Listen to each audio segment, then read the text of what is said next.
Meaningful conversations have the power to enlighten and enrich our experiences. And I have a note here. Don, he's a cross between Rod Serling and Leonard Cohen. Now, I don't know That's why I put great. those two down. And I put it down there because... Those are two heroes of mine, so I really Are you think- serious? Yeah, absolutely. Well, I wrote that down because when That's I see him, fantastic. I say, he's got this persona of Rod Serling, but the poetry of Leonard Cohen. And there's a line. This is from Leonard.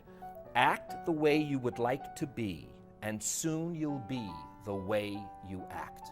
Do you know the name of the school teacher he was having the affair with? I didn't write it down, but Suzanne. Was that from Leonard's song? I always thought that the year after she and Don were together, she'd probably be in the Village living with Leonard Cohen. Oh, at the Chelsea Hotel. Yes. An unmade bed. On an unmade bed. Oh my gosh. We live in fear of making mistakes, but real growth comes when we are not in our comfort zone. And that's the way to get out of the comfort zone. Absolutely.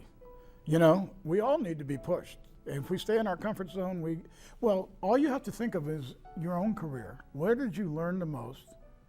Where did you grow the most? It wasn't in a time that was easy.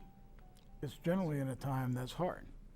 As the creator, producer, and host of the Emmy-winning weekly series Between the Lines, I'm privileged to have dynamic and insightful conversations with some of the most distinguished people and fascinating personalities.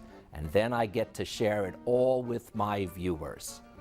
But there's a moment you take of his face, and something seems to be going on in his eyes. There's some sense of epiphany Nixon's having at that moment. Thrilled you caught on to that scene because no one ever talks about that scene, and it meant so much to all of us, the piano scene and the moment at the end of it, and no one else has highlighted that. Oftentimes, I feel it is through the uncertainty, the questioning, that discovery of the uncertain, that we really find out what we're about, what our nation's about, what the universe is about. And a lot of us don't like to question things because I think we feel that people can put us in a box, but most importantly, we put ourselves into a box. Between the Lines covers all forms of media. So you have Joel, someone who's lived in our world, that when he does go down the street, all he sees is death. And you have someone like Ellie that was born after this outbreak, and she goes down the street and she just sees the beauty. That's why I go back to that sense of hitting our chakras. You were concerned about that beat. I just love the chakra analogy. And the lower chakra is the pocket, and then there's the heart chakra, and then there's Jim's great intellect. I guess all of them. And explores every topic imaginable. It's the lower expectation that sometimes makes you grounded and allows you to really push your performance, and you seem aware of that. My biggest battle that I had was I came outside of myself periodically, and I always had to remind myself, you're good enough, your talent's good enough, don't try so hard. Let it come to you, let it unfold. You always are putting people, dancers, and taking them out of their comfort zone. I totally believe in that as a life philosophy of get out of your comfort zone. I think that's what challenges us. I think that's what we're here on this planet to be challenged, not just sit back and think, oh, aren't I good at what I do? You may air Between the Lines whenever you like, as we usher in a new golden age of talk television.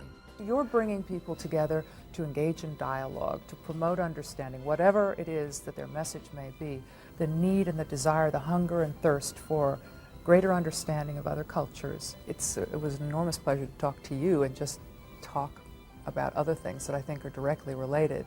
In all the shows that I've ever done, this has been the best. And I really mean that because you don't get a chance to really talk about what's real. And this is the first for me.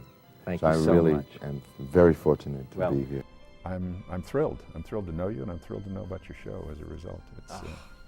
It's just a gift that you give.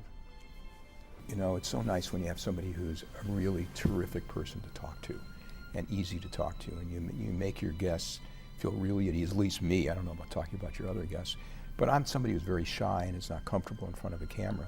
And you make it very comfortable to be here and easy to be here and easy to talk to, and you ask the right kind of questions.